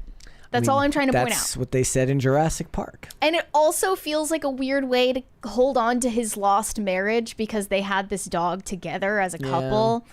They divorced like a few years ago, and I don't know who kept the dog. I assume it was him who kept the dog in the divorce. Yeah. So that adds another layer of creepiness to it. And he was regularly posting pictures of his dog on social media before she died. And she even starred alongside him in a commercial for UGG Australia in 2014. It just seems like if this happens, you already had a relationship with your pet that was beyond what it should be. Like, I'm glad that JD Vance opened this conversation about the concentric circles of love earlier this year. Okay, go on. I forget if it was a conversation related to nationalism. Do you want to the virtue of nationalism? Do you want to explain what concentric circles of love is? He was basically trying to explain this in terms of Catholic theology because he's a Catholic convert. But it really means you have different levels of love and loyalty depending on someone's proximity to you. So obviously, you have to have a properly ordered love of yourself. We have a huge super chat there from John Andrew. Yep. You wouldn't believe me if I told you. You wouldn't believe me if I told you. Thank you for that. Thank you. Wow, we appreciate it. Should we do the crisis party? I'm going to do the crisis party. Okay, because I'm not going to be able to continue this thought unless we're done with that. Thank you, guys. Thank you, guys.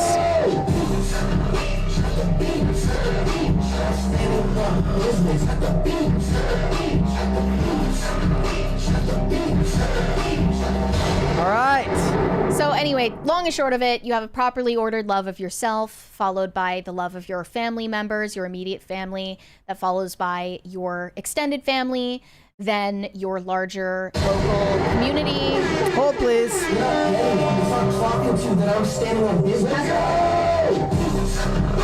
Free crisis I don't know party? how that happened. I hope we're not having the same glitch. It's going to be the same thing, yeah. There we Okay, go. then so on your love of state, your love of nation, and the love that you have collectively for the rest of the world. Yes. The left doesn't think like that. They think that you're supposed to love strangers on the other side of the planet more than you love your own dad. Yes. And cut him off if he says something off color at Thanksgiving. Anyway, I think that the way you love a pet has to be totally different from the way that you love a family member. And everyone really instinctively knows the difference. But this brings me to an even more disturbing story about Suzanne Summers. Mm-hmm. She died as well back in 2023 and apparently had a plan with her husband, Alan Hamill, for him to clone her using AI. How did someone think of this in the 1970s? I can't tell you. Did they have like information about government technology? There was already books written about artificial intelligence at that time. They mentioned Kurzweil, was like one of the fathers of that theory at the time. 2 years after the actress's death at 76, her husband of 55 years has started putting plans into action that the two had discussed for decades. Obviously, Suzanne was greatly loved, not only by her family, but by millions of people. One of the projects that we have coming up is a really interesting one, the Suzanne AI twin.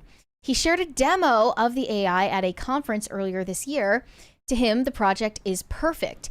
It was Suzanne, and I asked her a few questions, and she answered them, and it blew me and everyone else away. When you looked at the finished one next to the real Suzanne, you can't tell the difference. It's amazing. And I mean, I've been with Suzanne for 55 years, so I know what her face looks like. And when I just look at the two of them side by side, I really can't tell which one is real and which one is the AI. So here's what he says. He says, while AI is fairly new to most, Hamill revealed that this has been an ongoing conversation between him and Summers since the 80s when Ray Kurzweil first explained the concept to them. So this man himself explained. He says, we have been friends with Ray Kurzweil. Bill Gates described Ray Kurzweil as the smartest man on the planet, which he is, and he became our friend 30-something years ago, and we talked about this. He knew it was coming. It took decades to happen, but he knew it was going to happen, and he shared that information with us. This is so creepy. This was her, he says that this was her idea. She said, I think we should do that, she said. I think it's a very interesting and will provide a service to my fans and to people who have been reading my books who really want and need information about their health, she said. Let's do it. So that's the reason we did it, and so I love being able to fulfill her wish. They mentioned to get the likeness and speech just right, the AI was trained with all of Suzanne's 27 books and interviews that she's done. Hundreds of interviews. Yeah, and that'll be easier for a famous person who's going to have way more camera renderings of them. Then the AI twin will be ready to answer any question, and the answer will be within her library of knowledge. Yeah, but the thing is like real people can't even remember their own lives. No, the thing that I think about it is I actually, this is something I think about. It's one of my Roman empires, which is like, I've made the comment on the show that depending on the day, I could review a movie completely differently than I would on another day, depending on how everything that happened to me prior to that day went. Did I get enough sleep? Did I eat breakfast? Am I in a good mood? So if he asks her a question, and literally any question like, honey, what do you want for dinner? On any given day, she's tired. I don't know. Or she could say, I want this. And that's just one of any number of factors that could go into changing the way in which you would react to a question. And you're right. You don't think about if I have one of my many flaws is that I often forget many things that happened to me. You know, it's like perfect forgiveness is the inability to remember the things that piss you off. So you're like, you know, maybe you should be mad because something that you would have the right to be mad about doesn't piss you off because you don't even remember the thing before because stuff rolls off your back. Can that even happen to an artificial intelligence? Because it has access to all of that all the time and is running endless calculations. One of the charms and benefits of talking to old people is that they tell the same stories over and over again. But then each time they tell the story, it morphs into something new. And it's probably called grandpa stories. Yeah. So far away from what originally happened. Yep. It doesn't even matter though, because that's the evolution of really mythology and family traditions. And it adds to the texture and the soul of the person that is relaying it to the next generation. One thing that this is something AI is not capable of. And it's why I reiterate, we should not be afraid of AI replacing humanity, because if you really fear that, you don't understand human nature to begin with. One of the things that Tim does a lot on the show is, yes, he likes to get into theories and theoretics and possible scenarios, but he also draws a lot from personal experiences. We went out and for dinner and this happened. We went out and did this and this happened. Like, there are so many things that I've done in my lifetime that would probably be relevant to bring up on here that I'm just never going to remember at that time. It'll come to me later. Like, very often stories or things that would have been relevant to talk about on here will, like, I remember it after the fact. The only stuff that ever gets mentioned, it's all based on time, meaning that it happened recently. Therefore it's on my brain. Therefore I try to fit it into the idea of the discussion that we're having. Even when I reference television shows, it's probably because I watched it at some point recently. Whereas other people kind of go way back into the depths of their brain and think about things that happened 10 years ago, 5 years ago. This happened. My brain doesn't work that way. So that's even less human if you're like pulling access to like everything you've ever thought of. Yeah, a huge problem with this is that all while you can train this AI on everything she ever said in an interview or everything she ever wrote in a book and all of the information available about her on the internet, you're never going to reach into the depths of her interior life. That is not replicable. It never will be. And that's why I think the people who are the most optimistic about AI technology have severe misapprehensions about the nature of the human person. And I do think Tom Brady cloning his dog is the starting point. That is the beginning of a slippery slope that leads to what happened in the case of Suzanne Summers. Yeah. It's a slippery slope. It's not a fallacy. It's reliable. It's a pattern at this point. It cannot be discounted. I don't like where this is headed. All right, let's go to Superchats. All right. Cold Leftovers said, I usually mock body language experts, but the difference in body language between Sydney and the Journo is wild. Journo knows she's being a weasel. So I posted earlier about this on Instagram, basically trying to ask people if they also noticed how female journalists speak and express themselves in the exact same way. Yeah. I know most people obviously are not regularly talking to journalists, but I have had a fair number of experiences talking to female journalists at this point because of our job, and they all talk the same exact way. How do you describe it? It's an accent. It's not exactly Valley Girl.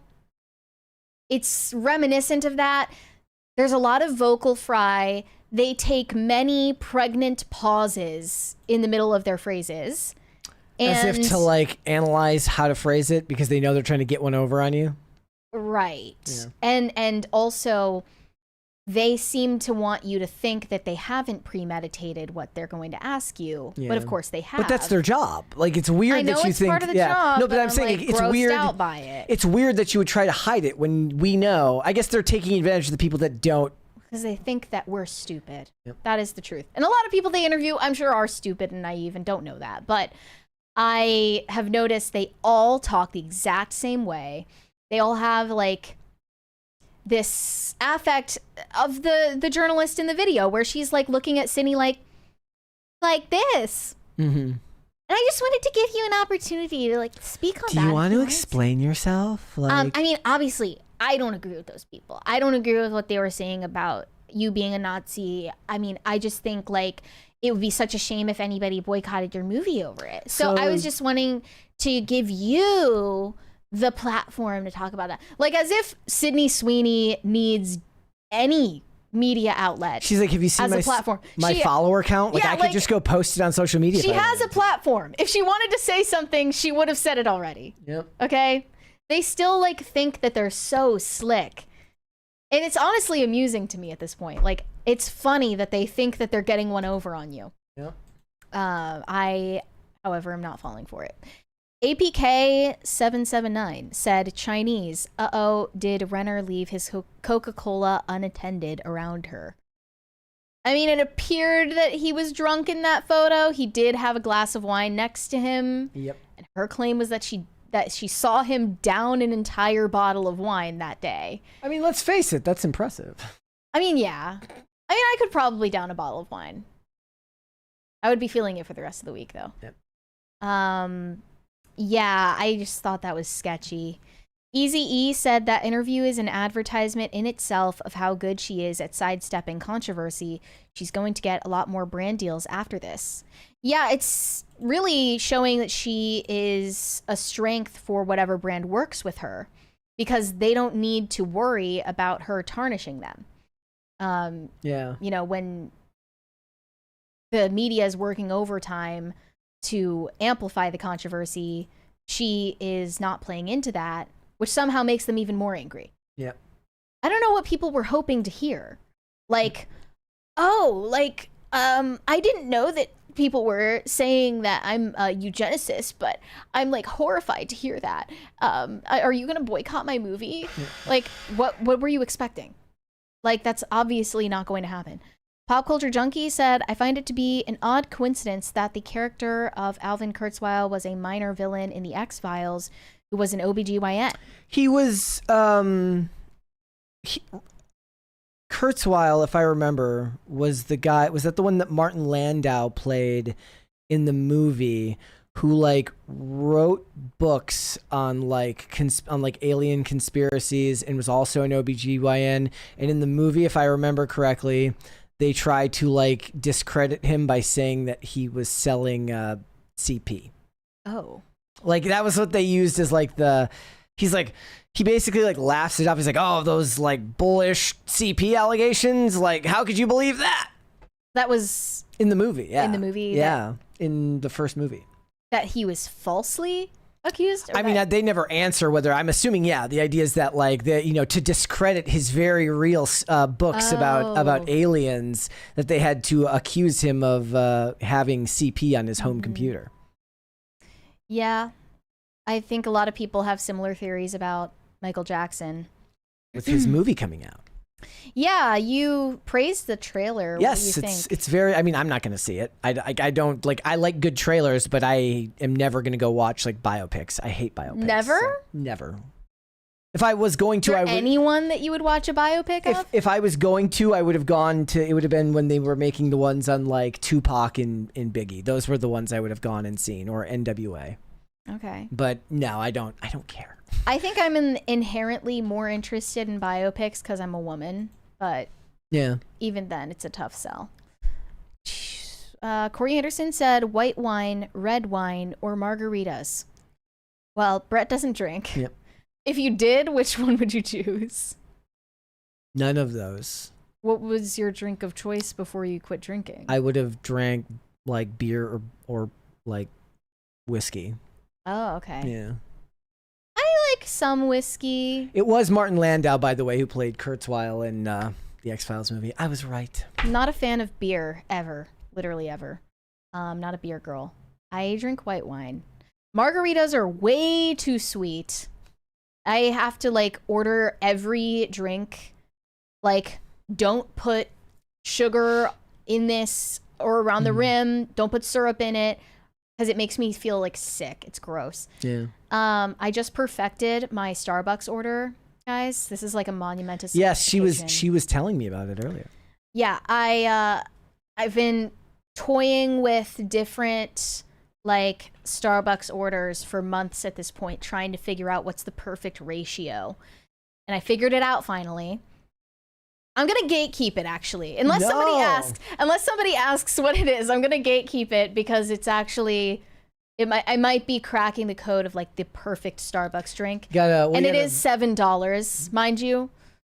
I still maintain it's worth every penny. I did after a fact like Strongbow, which was like hard cider. Hard cider. But that was like there's a lot of sugar in it, so it is really sweet. And that's probably why I liked it at the time because I was drinking a lot of soda at the time, but still I'd prefer whiskey. No, like, but all I can think of when I think of drinking is waking up like lethargic with like not necessarily a migraine, but like definitely dehydrated. See, wine never does that to me. When I have any gin-based drink, I do get a headache, even if it's just a small amount. Really? It's always the next day. But when I have wine, no matter the amount, I feel fine the next day, like completely fine. I don't know why. That's dangerous when there's no risk of something bad coming the next day. It stops you from, rationing yourself. But most of that is just like people saying that getting drunk makes you feel like shit, which is true. So if you just don't get wildly drunk, it'll be fine. Yeah. Corey Anderson said, Mary, you skipped some super chats or are you out of order? Yeah, I think so. Here's the thing. I think there's a bunch because of I didn't know. Well, if the crisis meter is not working, it's possible you're not getting them on the spreadsheet there. So I'm gonna go back up to the top and see what I've got here. Are they all even visible for you? I don't like. I hope so. I hope they're not. Sorry if we miss it. Oh, I didn't see tons of them. Okay, which ones do you see here? Wait. I don't know. Let me see if there's any that we didn't read. Did we get this one here? That one just came in. E7Z45 said leak the Renner. I'm guessing he means the pics. Pics, McGregor style or fake news. We don't have the pics, nor do we want the pics. Yeah. Okay. I don't have a bunch of the new ones. I guess they're not populating into the spreadsheet that I read off of. Even these ones don't look like they're all showing here for what we had. I don't know how far back up I can get. There's some tomfoolery going on. Did we get this one? The Irishima Utaru one? They can't de-extinct a species. Too many variables. I don't think that you should bring back an extinct species because obviously the ecological ramifications for doing so could cause harm to other species. Yeah. Like, is that not self-explanatory? I'm not an expert by any means, but did we get seems obvious. This one from Pat the Plumber? No. Said, I saw Wonka and I'm surprised you didn't like it. Yes. Brett liked Wonka. No, I didn't like it very much. That was the problem. Like, I was like... Well, I remember you being more charitable to it than me. Well, I mean, that's probably always true. But like it was that's the gold standard example I give where I'm like, if I would have come here on a different day, I bet you I would have had a completely different opinion on that movie. Mm-hmm. Did we get this one? No. Okay. Apparently, if this is from Corey Anderson, he says, apparently we cannot talk about cloning and the evils of organ donation program on YouTube. They could cancel each other out, but I can't say that. Well, apparently you just did say that. I definitely would advise against being an organ donor because you can be used for like tissue and plastic surgery, things like that. Yeah. There are also like plenty of cases where they'll choose not to save you if they know they can make money off of your organs. Corey Anderson, I'm sorry, Shane H. Wilder says, morally, I am opposed to all cloning. This is why I'm also against AI, especially of real people. It goes against God and prevent the grieving process. See, I've said this before, but you should not respect the wishes of the dead all the time. Sometimes people wish for things that they don't understand the consequences of when they're alive. Therefore, their wishes should not be respected. Like, I don't think that somebody who asks for their ashes to be scattered in the ocean should have their wishes respected because it disrespects their body. And I think we all have an inkling that if there is an afterlife, you're going to be more aware of the cosmic consequences of your earthly decisions once you're dead. Therefore, you don't even want your living loved ones to respect the wishes that you made when you didn't understand them. Easy 56789 says we missed 2 of his super chats. We got the one. I'm sorry, man. I can't see the other one here. I'm looking for it, but it's not showing up. I'm not attempting to not read them, man. I apologize. Shane H. Wilder says, speaking of death, this is sad. He says, speaking of death, I just learned that a cousin of mine has passed away suddenly yesterday. If y'all could send some prayers. Very sorry to hear that. Yep. We will be praying. Brendan Taylor says, happy Friday, PCC. The only biopics worth watching are the ones directed by Baz Luhrmann. The Elvis one? I can't think of another one. When I think of Brendan is to Brandon as Brent. No. Actually, you know what? That's not fair. So I'm not a fan of Brent as a name. I feel like it's like you were going to name your kids Brett, but you then sneezed, and then they just put Brent down on the birth certificate. Yeah. So I feel like if you name your child Brendan, he's like set up for a life of people calling him Brandon at first. True, but Brendan I think is the more traditional. Is it? Spelling, yeah. Brendan, I would like to know, did you always want to be a Brandon to prevent the confusion, or did you live strong? It's the more Irish version. There you go. Shane H. Wilder said, okay, what is the drink? I go with venti matcha with brown sugar cold foam. If I want coffee, I just brew cast brew. Okay, so here, it's complicated. Go for it. Fair warning. I get 5 shots of blonde espresso. That's important. Not the regular espresso, blonde espresso, because it has more caffeine and like the lighter taste. It's lighter in color and it's like has a natural sweetness to it. 5 shots seems like a lot. Is that a lot? Not to me. I don't know. Okay. Like I have it all the time. It's not a big deal. I don't get like jittery from caffeine. Okay. So I get those. And then it's in a venti cup over ice. You have to pay attention closely. And then I add a splash of almond milk. And then I add cinnamon. And I add pumpkin cold foam. I guess once that goes out of season, I'll get some other kind of cold foam. But that's the only part of it that adds any sweetness to the drink. So I think that covers it. I'm not a fan of super sweet coffee. I'm not the type of person that orders a coffee and it's basically sugar milk. I think that's disgusting. Yeah. Like at that point you're not like, you don't enjoy coffee if you're ordering a coffee that's like 10% coffee. So that's it. I think I finally found like it's the perfect drink. Irishima Utaru, I did go to fan funding. I read all the ones that were there, so it's not that. I always use fan funding as a way to not get distracted when I'm doing the intro. So I don't get distracted by the chat during the intro. I turn it to fan funding, so I can't. They expire on the screen. Like after a certain amount of time, the super chat doesn't appear anymore. In fan funding, they should all be here. Some of them are all the way to the top. I don't know if this is an internet issue or if this is a YouTube issue today, but yeah, we got one more here from Corey Anderson.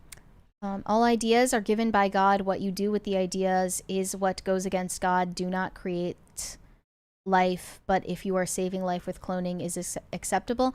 No, you're wrong. Not all ideas come from God. Oh, okay. That is a bizarre take. That is absolutely not true. And yeah, the idea that you would have to save a life by cloning someone, that makes no sense. You're creating an entirely new life by cloning. It's like Alita, Battle Angel, and such. Some ideas genuinely come from just your stupid brain, not God. And sometimes they come from demons, but you should watch the Culture War episode to learn more about that. There you go. All right, make sure that we're all caught up on everything, and I don't know if we have read all the super chats, but sorry guys, I do apologize. Just not be available for us to read anymore. If anything got missed, it's on YouTube's end, so go and yell at them. We do apologize, and we Send do them thank a strongly worded email. We do thank all of you for the support of the show, because this show would not exist with your guys' support, and that is 110% true. Without their support. I say with yeah. We have another one I did not see over there. From Robert Delara, I thought Sydney Sweeney did well in answering the questions. I was waiting for the journalist to ask her about her Republican registration. That is the question and answer I am interested in. Yeah, I believe The journalist would have asked about it, but I bet her team had certain things that were off the table for discussion. Yep.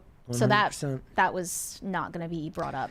You're correcting me there. That's like one of my biggest fears is I feel like the people who are the most successful in these spaces are able to speak freely without worrying that they're like saying the wrong thing. Like, where they say the wrong name. Mm-hmm. Like, there's a level of fluency and comfortability that when you're speaking that, like, sure, you might end up saying the wrong thing, but people know what you mean. I struggle with that because I'm always wondering, I was like, did I get that right? Like, we were just like, what was her name? Yi Zhao? Like, was it Yi Zhao? I think it's Yi Zhao. And names are just one of the many things where it's like, crap, did I say that wrong? It's like, so back in the day, what was it? Like, the Quartering kept calling it, like, the Rise of the Skywalker. And everybody in every video would be like, it's just Rise of Skywalker. And he would just keep calling it Rise of the Skywalker. I envy that ability to just go. Just commit. Yeah. We have a 20 there. I don't see who that's from. 214 West Side. He likes corn. Okay. We talked about corn last night. We talked about corn cars AI and 3D printed corn. Like, that's even... It was the whole thing. I was like, is it like creamed corn? Is it corn on the cob? Is it the banned canned corn? Is it the banned corn? It's all of those things at once and nothing. Evan King said Man on the Moon about Andy Kaufman is one of the best biopics. Ed Wood is brilliant too. Also, Sydney Sweeney was great in Christie, worth watching. I think I might go see Badlands. I forgot that it came out today. Yep. I don't know if I'm going to be able to see it because it's busy time. Yep. Straight Rip in 93 said I like turtle emoji. Toidles. Where is this? Corey Anderson said saving a victim with cloned organs is what I meant. Oh, okay. Well, that's a separate discussion from just cloning somebody outright. Okay. I mean, I guess if they were able to prove that it's possible. Pop Culture Junkie said, congrats on your increasing subs, and I hope you both have a great weekend. Thank you. All right. I think that's all of them, but yes, we are all again, apologies if we missed yours. We do. All right, guys, before we go, would you hit the like button on this video, please, and subscribe to the channel if you are new here and you have not subscribed here yet already. I want to give a heads up before we do the outro because I will forget otherwise. There will be another episode of the PCC Weekend Update that will be coming out tomorrow, Saturday at 5 p.m. on Spotify and audio platforms. I really enjoy making these now, so if you go check it out. It's content that's not just seen here on YouTube, so you're not just going to get stuff that has been posted here before. You'll get original content as well. So if all you watch is the live show, then you'll get new stuff. So thank you guys so much for checking that out. We've got another super chat from Sean. Years back, a Philadelphia Eagles fan spread his mom's ashes on the field during a game. That was definitely a wish that should not have been granted. Yeah, I imagine that was done without the permission of the team. No, I think that was that one. Like, I remember that story. Yeah, I imagine that would be like disturbing for the players too. Yep. Anyway, wait. Before we do that, so Easy is saying boo. What? He says, give us our money back.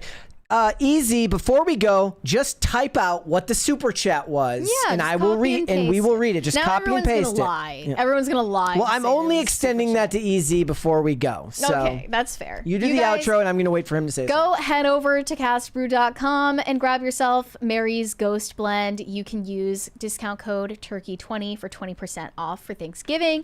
You can send me validation on Instagram at Mary Archived. Or you can send me hate on X. That is also Mary Archived. And help me get TikTok famous. That is also Mary Archived. Do we have our super chat, our missing super chat? He hasn't sent it yet, but I'm going to keep my eyes on it right up until I do the outro. I ended the poll, ladies and gentlemen. 81% of you say that you would not clone a family pet. Okay, based. Thank you for that. That was the right answer. We were looking for some sanity. All right, guys. Easy, get that chat in there before we go. If you want to follow me, guys, I'm on Instagram and X at Brett Dasovic on both of those platforms. We are here 5 days a week, Monday through Friday, 3 p.m. Eastern Standard Time, which is, of course, noon Pacific. We are on Amazon Music, Apple Podcasts, Pandora, and Spotify. If you'd like to listen rather than just watch the show, you can also rate and review on Apple Podcasts and on Spotify, which is a great way to help the channel out. So thank you guys so much for that. And if you want to follow us on social media, we are on Twix at PopCulture_show, Facebook at Pop Culture Crisis, Instagram at Pop Culture Crisis Pod. He's got it right there. Do you see that? I got it. He don't says, think so. Brett, Soros has clones he uses for organ harvesting to live forever. So do all the other elites. DNA matched organs on demand. There you have it, my friend. I've read your super chat. It was really important. Says they can live forever. He may be right, ladies and gentlemen. Who's to say? With that being said, ladies and gentlemen, we will be back with another episode on Monday. We will see y'all then. Bye. Bye, everybody.